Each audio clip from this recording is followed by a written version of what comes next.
Notice writing on vaccination camp in school. Date, dear students, we are happy to inform you all that our school, with the collaboration of the State Health Department, has arranged a vaccination camp on 10th June from 10 a.m. to 3 p.m. aimed to stop the certain spread of COVID-19 among young, aged children.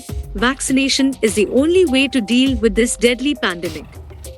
The camp will give you a vaccine that is approved by the Central Drug Standard Control Organization of India, CDSCO. It is safe and efficient to protect you from this disease. Getting vaccinated is very important to protect yourself, as well as your family and loved ones. We want to highlight that during the camp, all students have to follow COVID-19 rules and regulations strictly, like social distancing and wearing masks. Students have to carry valid ID proof to get vaccinated. We urge all the students to take advantage of this opportunity and come together to fight this evil. Thank you, Principal, RHS High School, Biplab Biswas. Thank you for watching. Please subscribe for more video like this.